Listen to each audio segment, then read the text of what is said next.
On radicals, reactionaries, and Percy Bysshe Shelley. I'm Simon Bainbridge, very pleased to be chairing this session in which we have two papers, one from Dr. Andrew Lacey and one from Dr.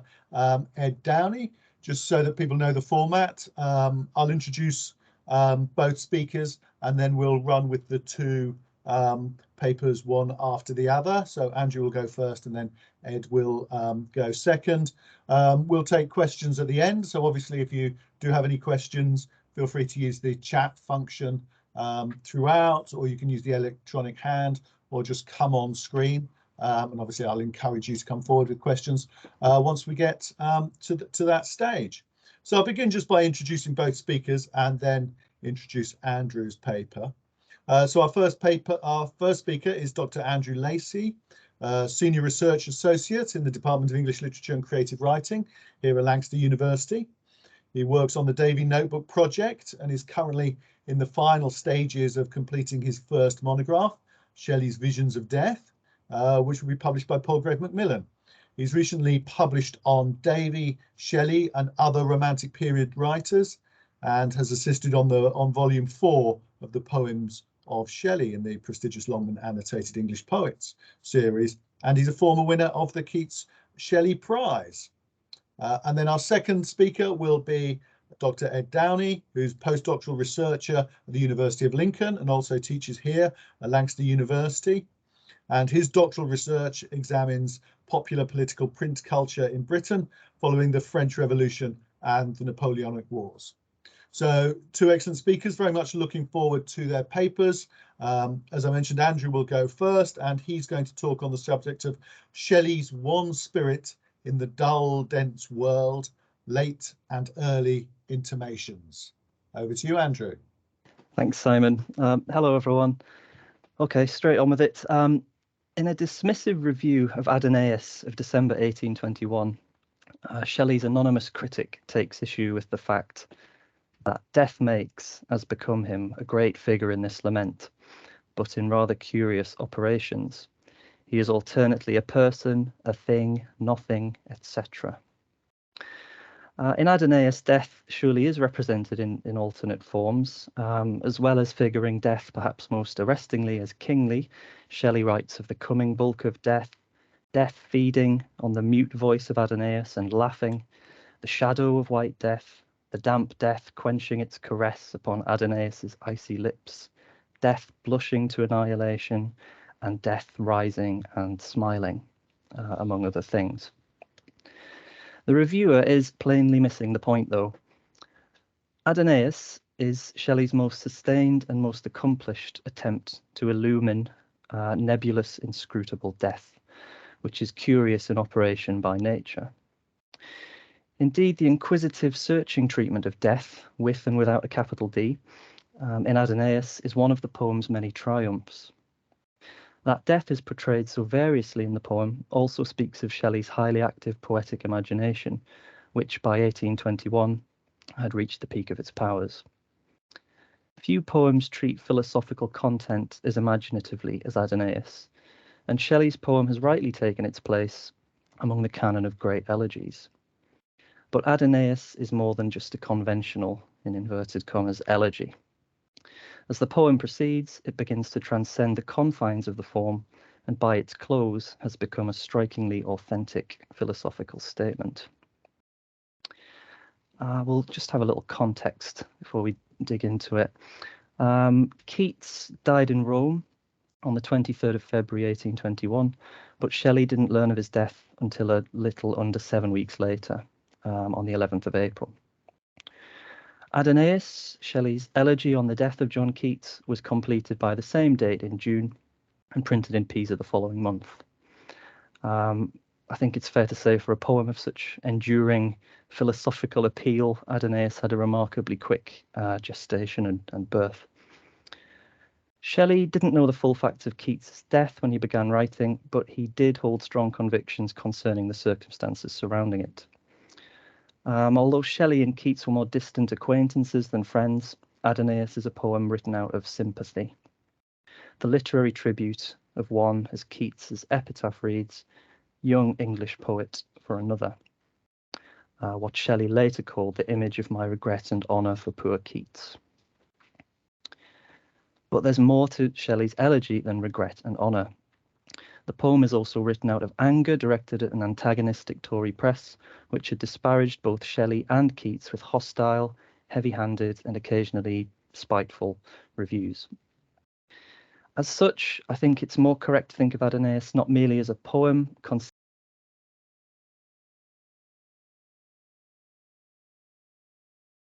an expression of pent-up attitudes released by a particular situation. That is to say, Keats's death, which James Heffernan has argued gave Shelley the chance to get vicarious revenge for the injuries that reviewers had done to him.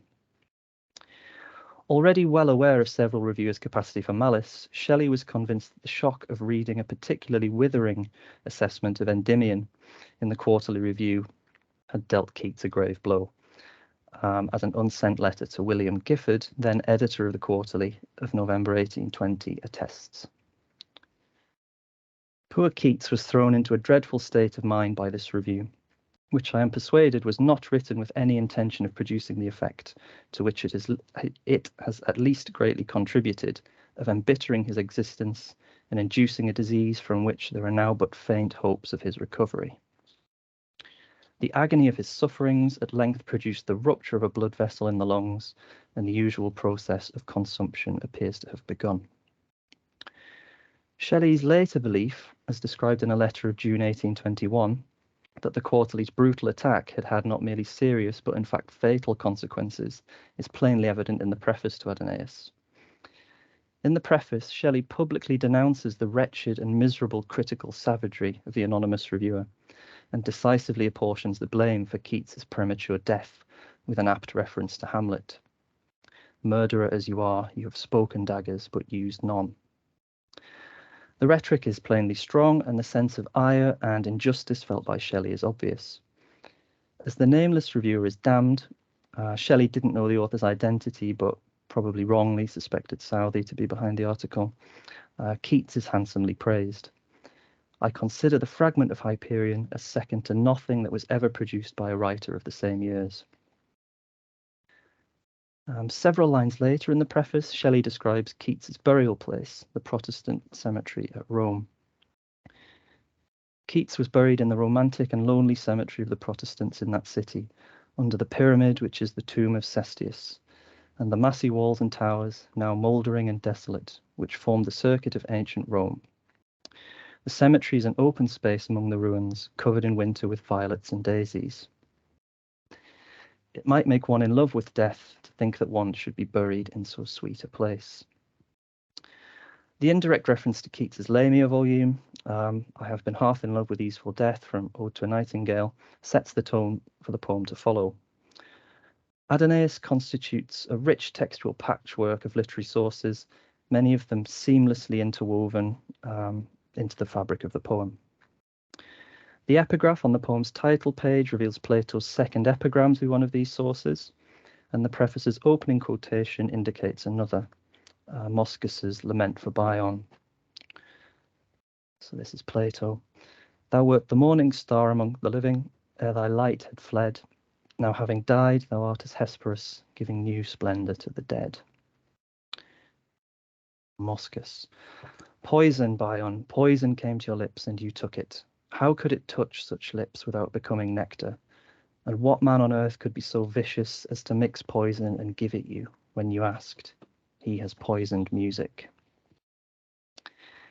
The epigram attributed to Plato speaks confidently of posthumous legacy, and its full significance isn't really revealed until the closing stanzas of Shelley's poem.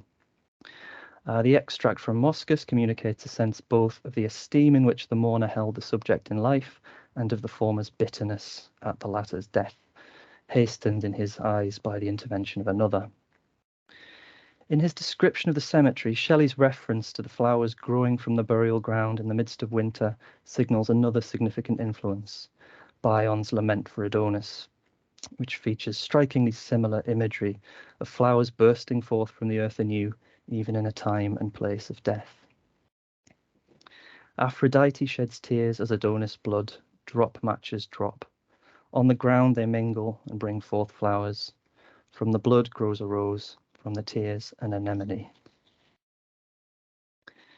To see Shelley's poem merely as a later reproduction of these pastoral elegies, as a more recent version, updated as it were by having a new subject, is to only see part of the picture, however. While Adonais certainly draws upon and at times directly borrows from canonical works of the elegiac tradition, Shelley's own voice does assert itself in the poem, particularly towards its close, and the elegy does make an original contribution to the genre. Now I'll sketch some of the materialist and immaterialist philosophy on show in Adonais. Uneasy bedfellows, intention to be sure, but as I'll show, not new to Shelley. This is an early intimation of immortality, we might say, given later dress. Adonais, as I argue more fully in my book, proceeds in two distinct discursive phases. We have a lamentation phase and then a relief phase. In the lamentation phase, making up roughly 4/5 of the poem, the presence of Bion and Moschus and the conventions of pastoral elegy, such as the invocation for nature to mourn, those things are strong. In the relief phase, the final 16 stanzas or so of the poem, Shelley abandons the conventions of elegy and discusses some of the consolations of his own philosophy of death of the period. One of the most powerful comes in stanzas 42 and 43. He, this is Adonais, is made one with nature. There is heard his voice in all her music, from the moan of thunder to the song of night's sweet bird. He is a presence to be felt and known in darkness and in light, from herb and stone, spreading itself where'er that power may move, which has withdrawn his being to its own, which wields the world with never wearied love, sustains it from beneath and kindles it above. He is a portion of the loveliness which once he made more lovely. He doth bear his part, while the one spirit's plastic stress sweeps through the dull dense world, compelling there all new successions to the forms they wear, torturing the unwilling dross that checks its flight to its own likeness, as each mass may bear, and bursting in its beauty and its might from trees and beasts and men into the heavens' light. The notion that Adonais has been somehow reabsorbed, recycled by nature, owes much to Lucretius, who in his De Rerum Natura writes, "Therefore all things we see do not utterly perish, since nature makes good one thing from another, and does not suffer anything to be born unless it is aided by another's death. And death does not destroy things when they die, so as to bring destruction to their atoms, but breaks their combination everywhere, and then makes new conjunctions, making all things to change their shapes and colours and receive feeling, and in an instant yield it up again." Lucretius is a key influence on the materialism of Shelley's Queen Mab. It's his first major poem of 1813. And the vision of death proposed in Adonais, I'd like to suggest, owes a great deal to that detailed in Queen Mab. Very approximately, Shelley's vision of death in Adonais is this. Body and soul are essentially different substances, the former temporal and the latter eternal. Temporal stuff is trapped in an ongoing cycle of growth and decay, of formation and destruction, of life and death. The soul, conversely, cannot die and has the capacity to transcend this cycle. When the individual body dies, it's corrupted, and the portion of soul embodied within it is released and returns to what Shelley calls the One. From here, as it's returned to its parent totality, it's mysteriously diffused throughout the universe. Each stage of this philosophy of death sketched above, I've just sketched, is represented in Queen Mab. The soul-body duality upon which Adonais depends to draw its positive conclusion in the relief phase, Adonais' mortal body is dead, but his immortal soul lives on, is sketched in Canto 1 of Queen Mab, so at an early point. 1, the soul, aspires to heaven, pants for its sempiternal heritage, and ever-changing, ever-rising still, wantons in endless being. The other, the body, for a time the unwilling sport of circumstance and passion, struggles on, fleets through its sad duration rapidly, then like an useless and worn-out machine, rots, perishes and passes. The soul, panting for its sempiternal heritage, recalls the thirsting for the one's fire of Adonais, and the rotting, perishing body of Queen Mab is later the leprous corpse of Shelley's elegy. Indeed, the whole passage from Queen Mab just quoted is, in essence, an early alternative formulation of the key belief underpinning the philosophical system of Adonais. The one remains, the many change and pass.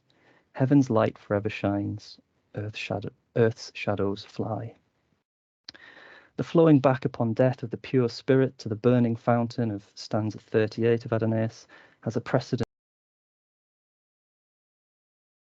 in Canto 8 of Queen Mab. Once the fire or spark of the individual soul has departed the body, for Shelley, all that's left on earth is dust or sparkless ashes.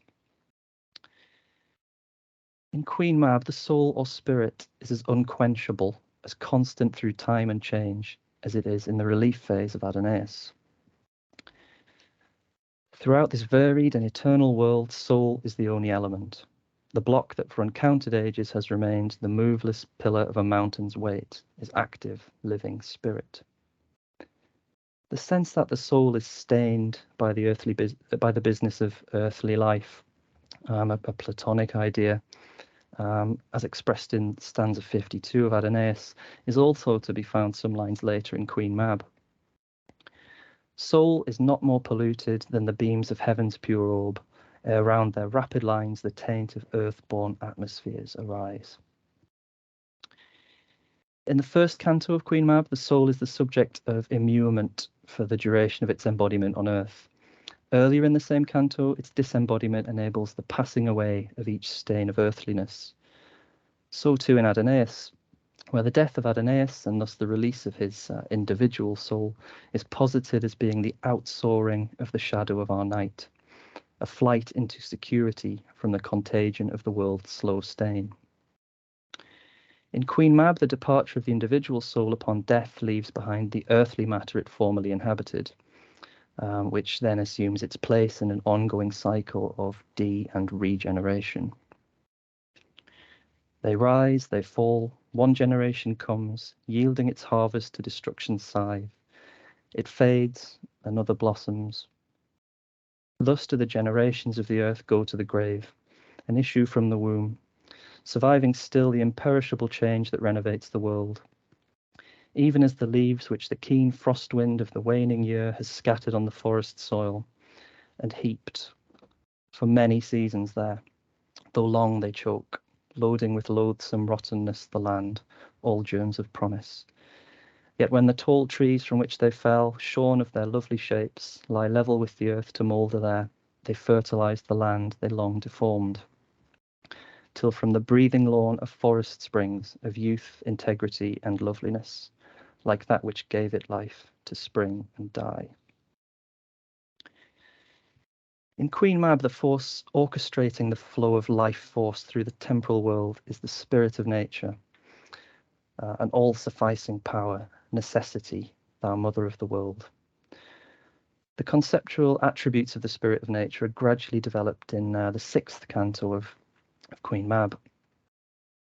Throughout these infinite orbs of mingling light, of which yon earth is one, is wide diffused a spirit of activity and life that knows no term, cessation, or decay, that fades not when the lamp of earthly life, extinguished in the dampness of the grave, awhile there slumbers.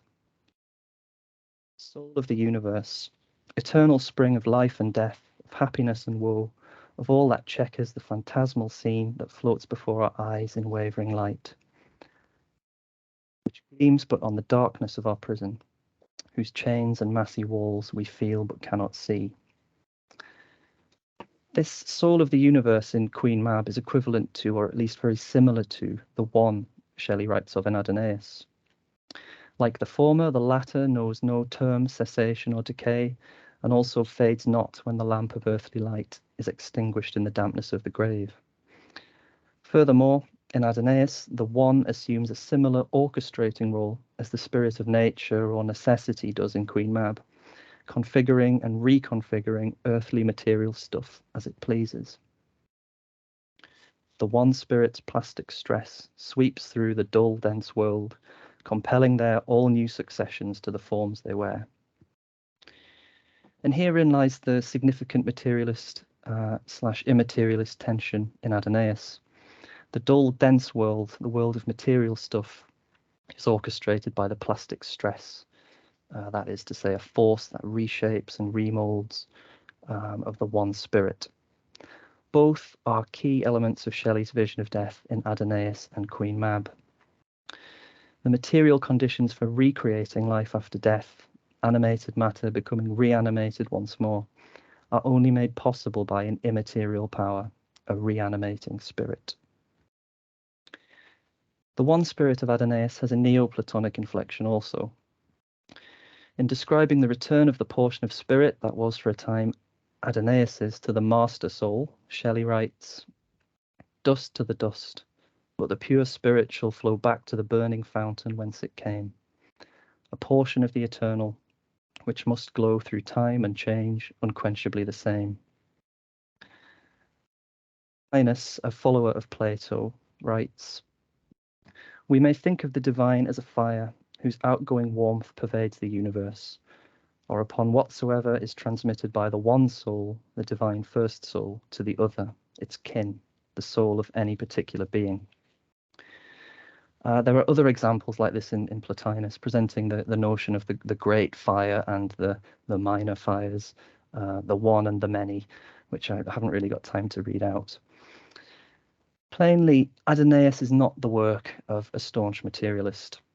The visions of death that Shelley presents in Adonais and Queen Mab, two poems rarely discussed together, bookends at either end of his poetic career, are remarkably coherent in a complementary sense.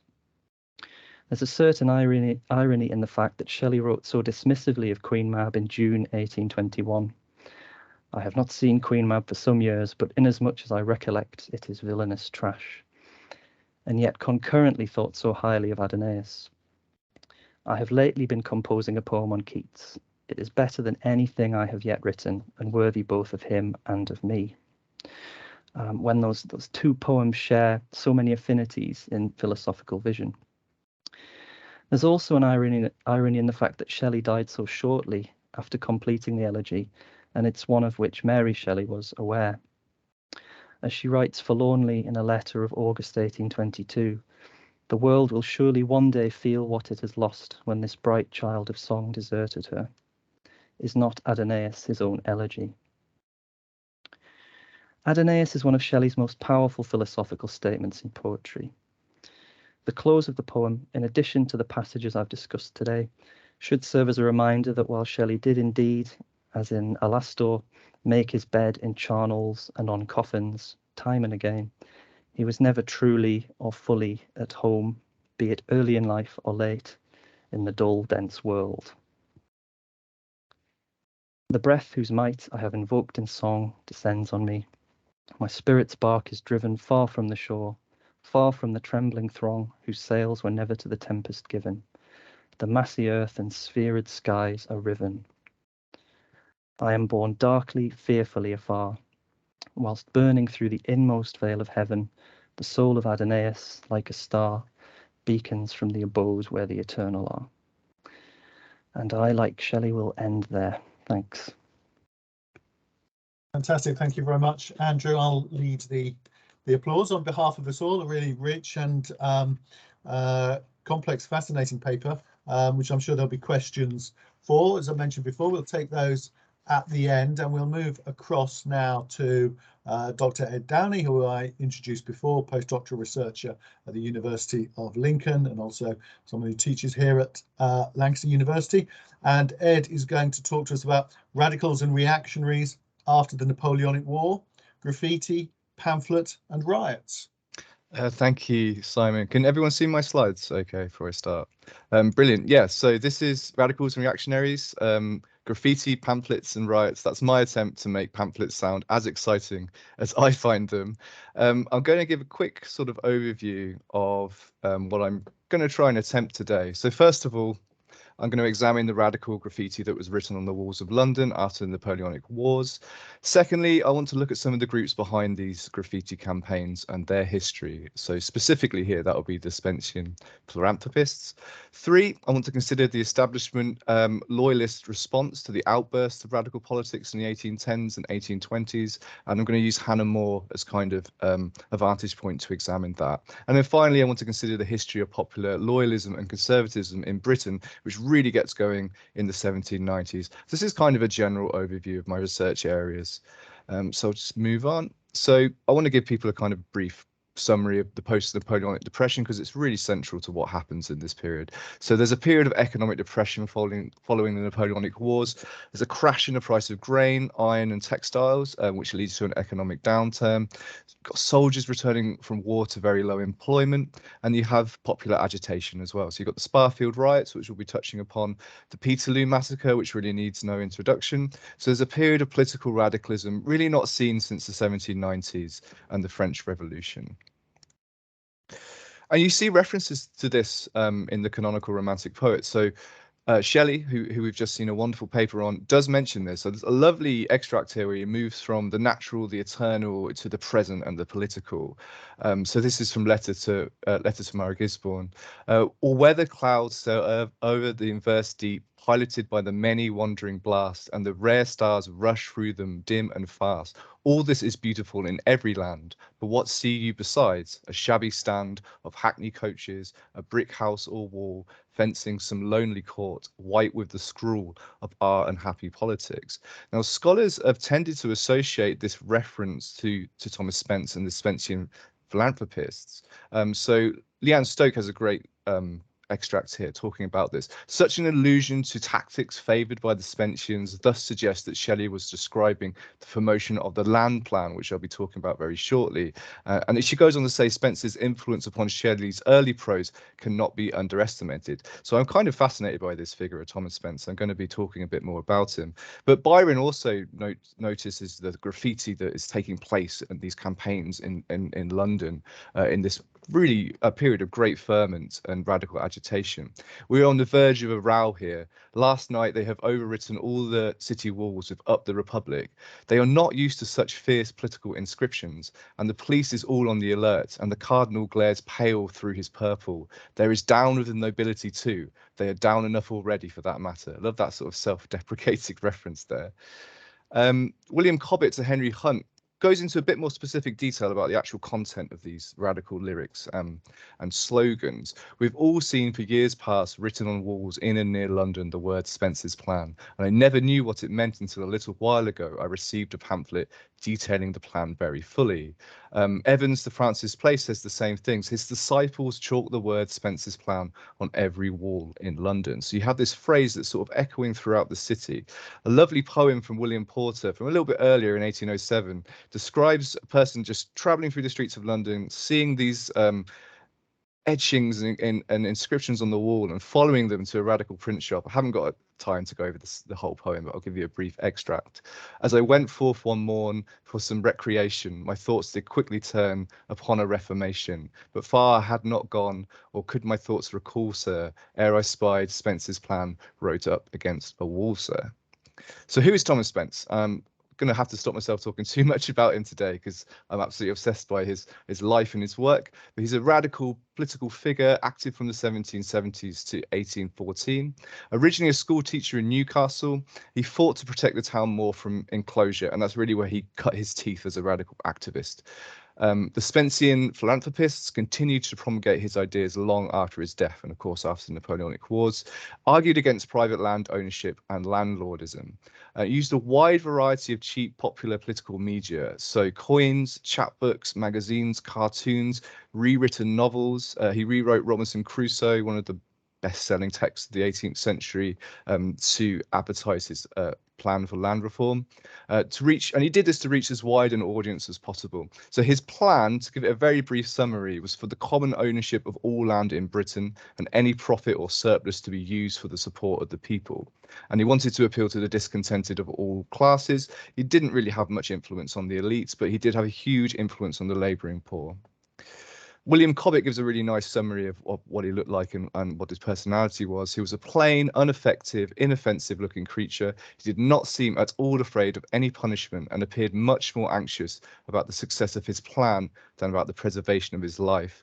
After he came out of prison, he pursued the inculcation of his plan, appearing to have no other care, and this he did, I am assured, to the day of his death, always having been a most virtuous and inoffensive man, and always very much beloved by those who knew him. And he did spend a lot of time in prison and on trial for sedition throughout his lifetime.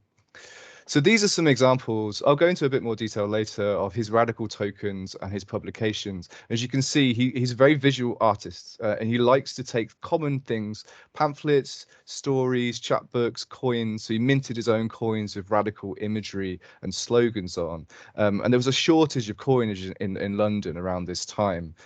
So you could actually go and buy a piece of bread and get change from that piece of bread with a radical token on, kind of to celebrate his ideas. So something I'm interested in doing is broadening our kind of understanding of what literature is to include ephemeral or subliterary works of art as well. So print culture or media are some of the terms that I use. And the government was absolutely terrified of the Spenceans. So there's a report issued by the Government Secret Service Committee of 1817. It says the doctrines of the Spencean clubs have been widely diffused throughout the country, either by extension of similar societies or missionaries. So the government's quite alarmed at this time. Thomas Malthus as well, the great Malthus, comes in and actually is quite intimidated and worried about this success of these ideas. It's been generally known that an idea has lately prevailed among the lower classes of society, that the land is the people's farm, the rent of which ought to be divided equally among them, and that they have been deprived of the benefits which belong to them from this their natural inheritance, and by the injustice and oppression of their stewards, the landlords. It's a very Spencean term. His focus on landlords is very keen throughout his work, so Malthus is responding there.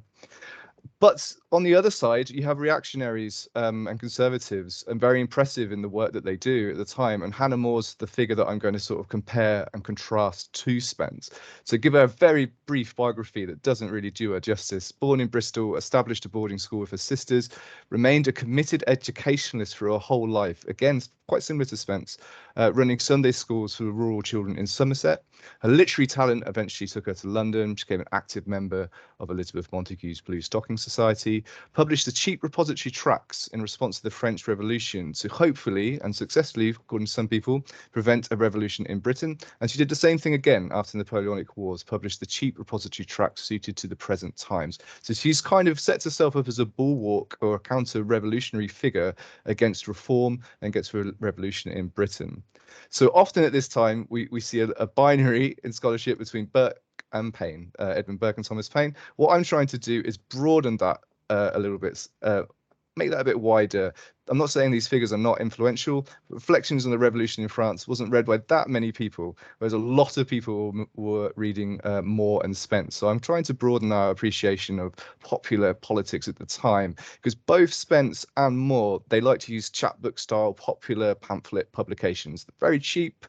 Some of More's were even freely distributed to Sunday schools with a lot of imagery, interrelationships with popular stories, children's stories. Thomas Spence likes to use Jack and the Giant Killer a lot, whereas the giant represents landlords.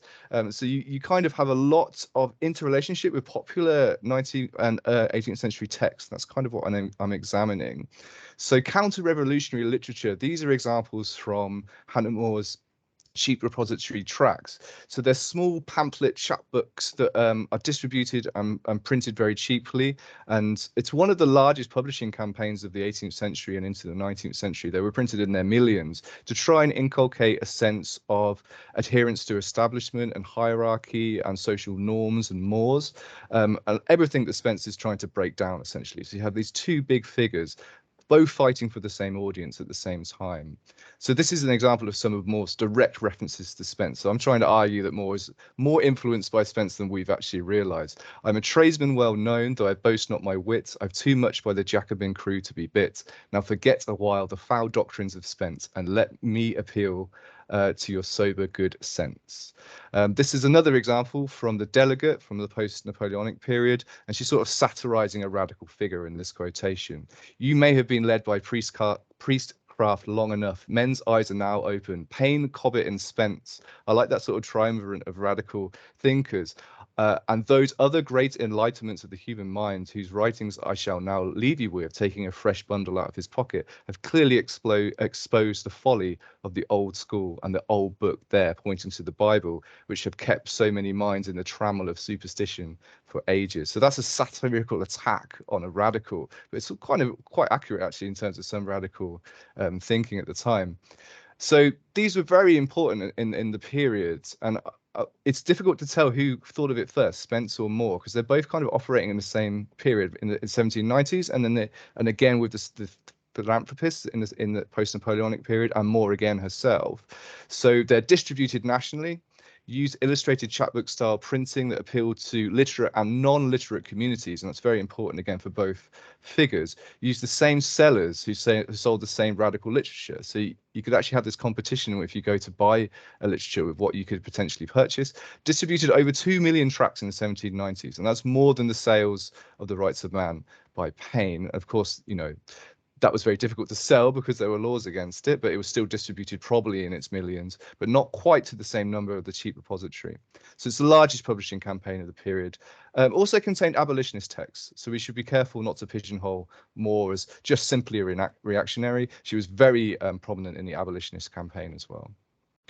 So chapbook literature, it's cheap literature that was written often with illustrations, often talking about familiar stories that were very popular amongst sort of the labouring poor at the time. So they both latched onto this medium, and they both reinterpreted it in order to inculcate or promulgate a sense of radical politics on one side and a sense of radical reactionary and loyalist politics on the other. So these are just some examples of what they actually look like. So this is an abolitionist text actually from Hannah More. So again, you know, they were quite progressive in other ways, even on Moore's side. And they're really beautiful objects to look at as well. If you ever get a chance to have a look at these in the archives, they're just absolutely stunning.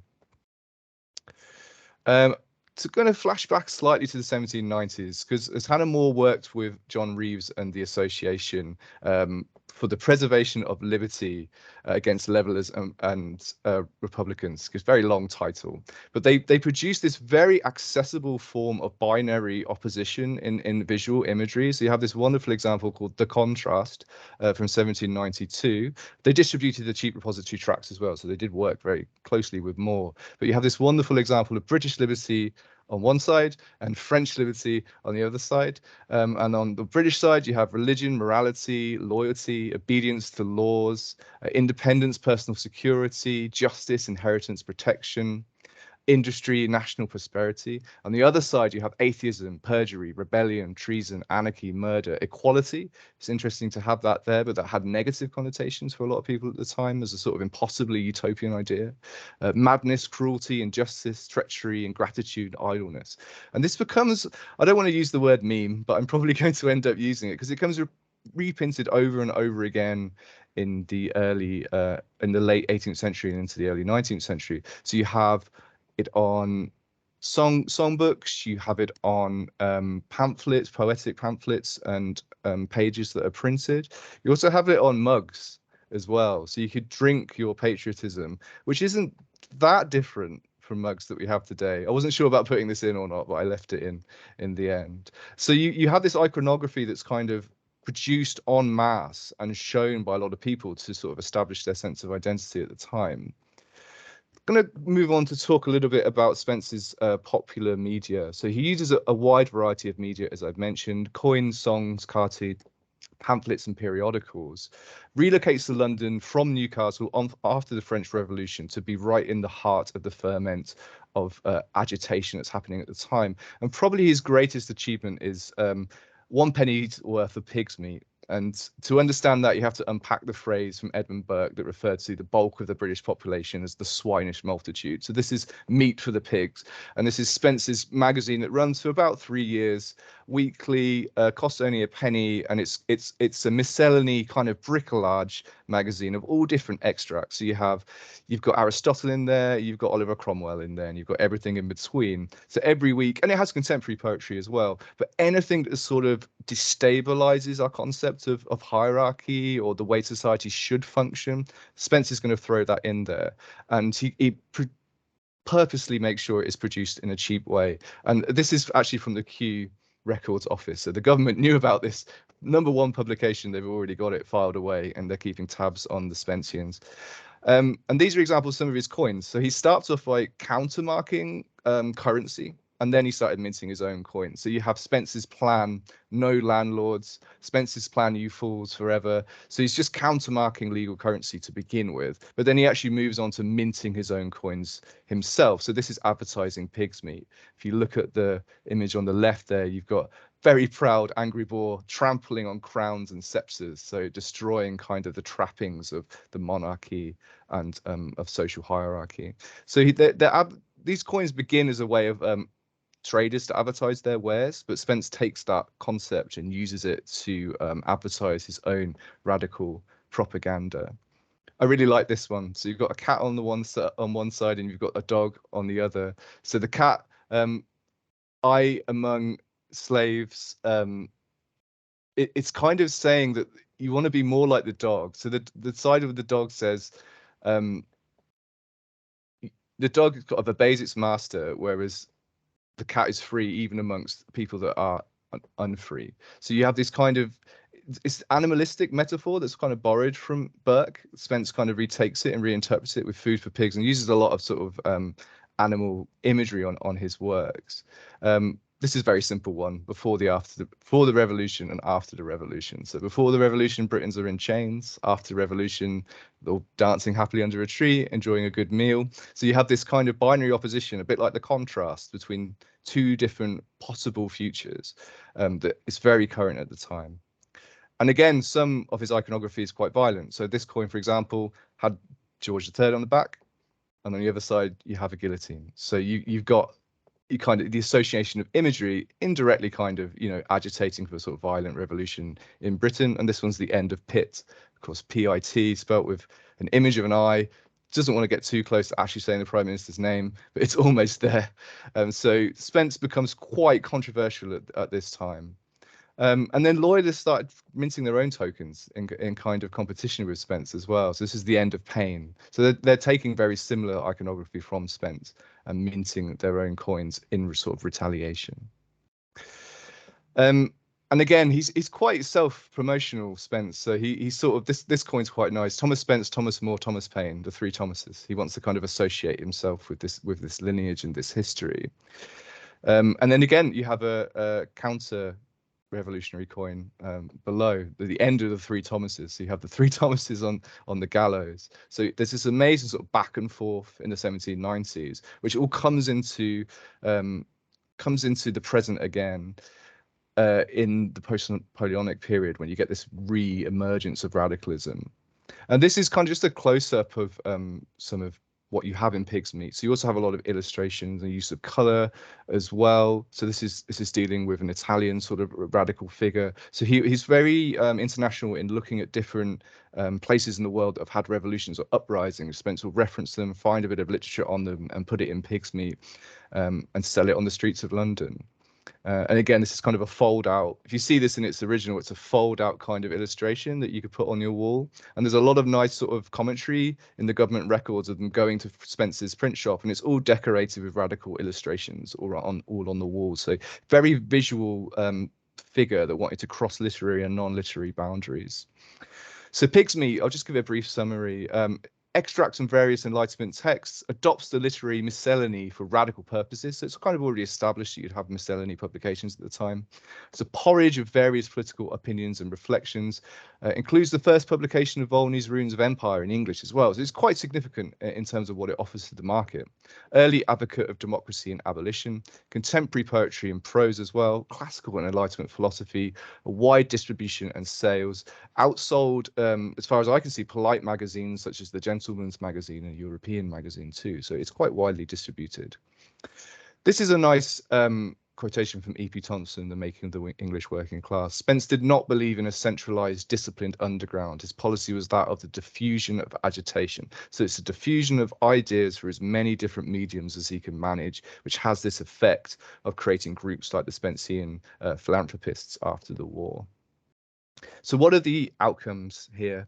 Well, the Spencean philanthropists were specifically outlined by an Act of Parliament after the Sparfield riots. So all societies and clubs calling themselves Spencean or Spencean philanthropists, and all other societies or clubs by whatever name or description the same are called or known, who hold and profess or shall hold and profess their objectives and doctrines. So that's the reform of land ownership. But they were also a large influence on the Chartist movement, which republished his poetry throughout the 19th century. And eventually the campaigns around land nationalisation in the late 19th century and into the 20th century are also very influenced by Spence and started repinching his ideas. So he's come in and out of vogue, I suppose, in different periods. In terms of the outcome and the impact of Hannah More, I'd just like to sort of celebrate how great Anne Stott's work, monograph on More, is, the first Victorian, and it sort of posits the idea that she was a huge influence on loyalist identity and conservative national identity in the 19th century, not just because her writing was read by young Queen Victoria, but also the growing middle classes kind of adopted a lot of her modes of discourse and the identity that you can find within her work as well. So I guess I can leave it there for the conclusion. Make sure we've got time for questions and things. There's a few other slides I could go into, but I don't want to start talking all day. So is it all right to leave it there, Simon? Fantastic. Yeah, thanks very much indeed, Ed. Again, a really rich and fascinating paper. So we've had philosophy and politics, haven't we, in the two halves today, and people might be thinking about the relationship between the two. So we've got about 10 minutes or so. If anyone has any questions at this stage, as I mentioned, you feel free to either raise your electronic hand, put something in the chat, or just come on screen. John, thank you. Hi, my question was for Andrew. So the necessity, that was very striking. I'd forgotten the big stress on necessity, which obviously one normally thinks in relation to logic. So obviously a very particular form of philosophy that is normally thought of as the immaterial. So what of that, for how far does that take us towards the immaterial, although it's drawn from the material? Yeah, that's really interesting, John. It's I mean, my understanding, you know, I've tried to bring out the idea that Shelley uses, you know, different terms almost interchangeably. So we have the spirit of nature, necessity, that sort of thing, and also the idea of the one in Adonais. But that's a bit of a development. That's got the Neoplatonic stuff that we don't have earlier on. I think Shelley was very much influenced by Godwin, you know, that kind of Godwinian rationalism, that sort of thing. He has picked it up there, as always in poems, you know, the longer philosophical types of writing that Shelley was engaged in. There is no real coherence to the system. He kind of cherry picks the bits that he likes. You sometimes have clashingly different and almost incompatible you know, worldviews coming into contact. And yeah, so I mean, I wouldn't read too much into the kind of the connecting the idea of necessity with you know, the logical and that sort of thing. It's just a term of convenience, really. And I mean, the idea that you know, everything happens for a reason and it happens in order, I think that's what Shelley's kind of driving at by using the term. Okay, thank you. Thank you very much, John. So Sarah, you had a question.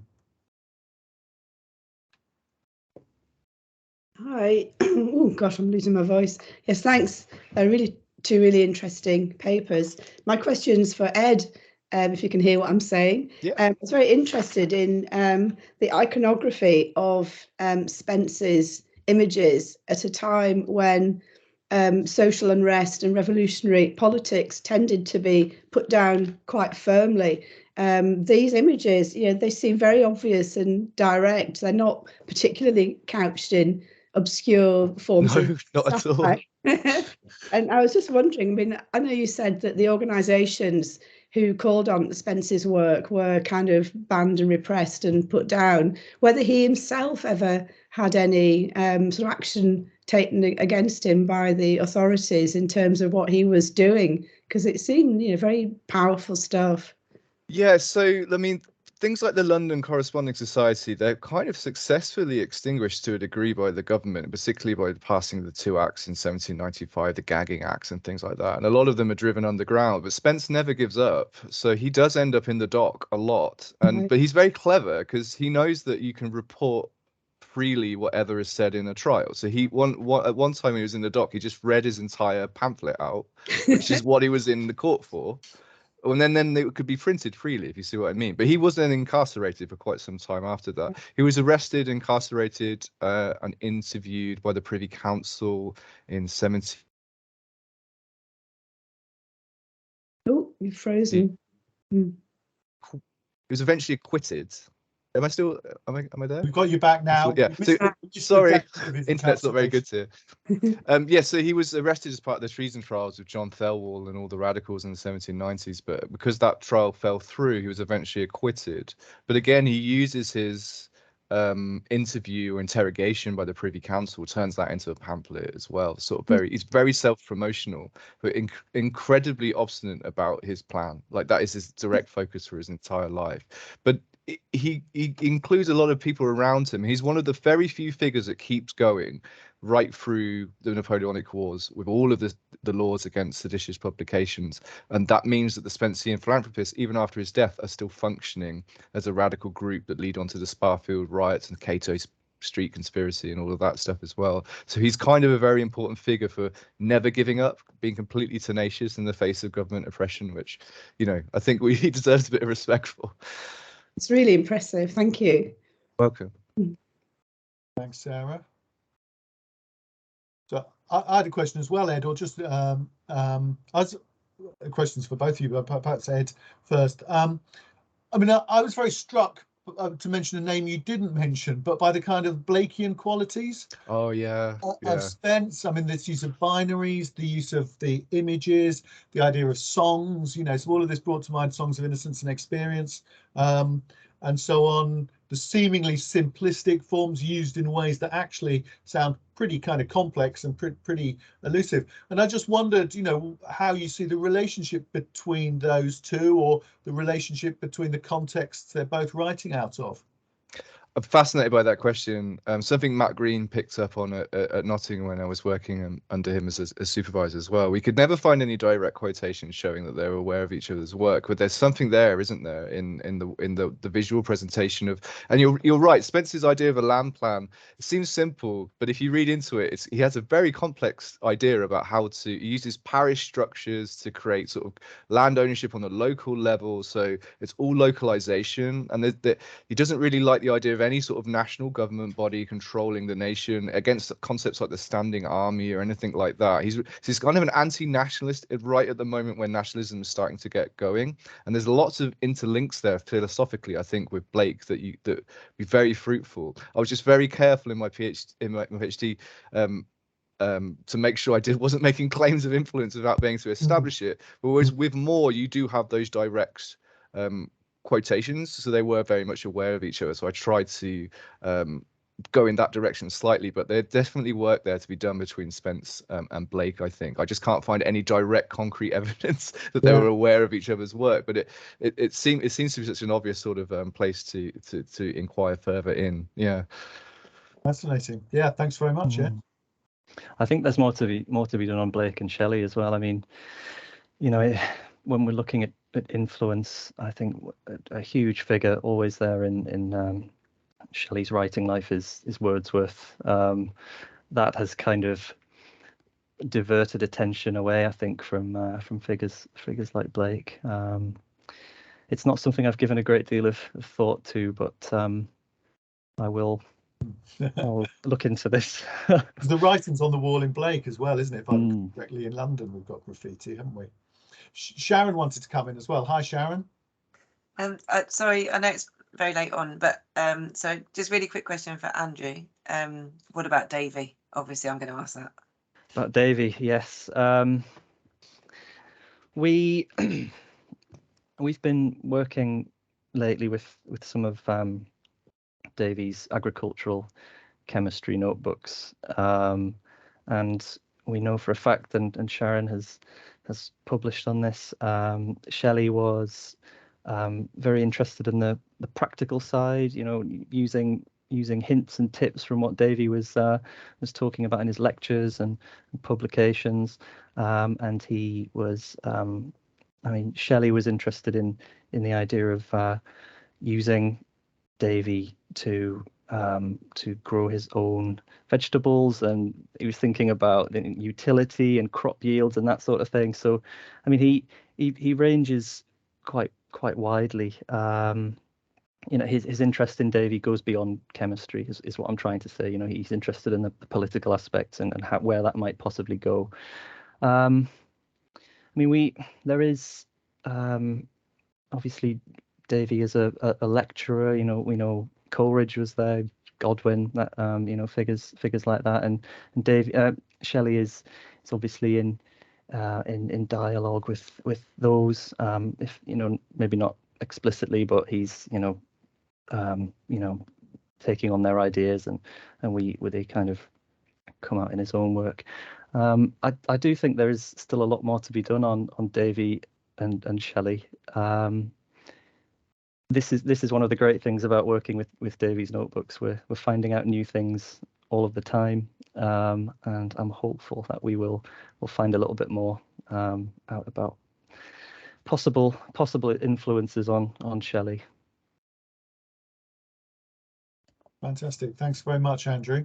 So I think, sadly, we are out of time. Clearly, we could go on for another hour, which I would love to do, were it not for the Staff Student Consultative Committee, which I'm about to attend. So it just remains for me to thank Ed Downey and Andrew Lacey once again for two really fascinating talks. Andrew talking about, you know, future directions of research, you know, clearly, you know, they've both given us lots of ideas, and these are terrific projects that they're both working on. So we look forward to sort of learning more about them and reading them when they come out, and getting lots of praise in the chat there as well from others saying what a great session it's been. So thanks very much indeed to you both, and we look forward to seeing everybody again soon. Yes, thank you very much. Thank you. Thank you.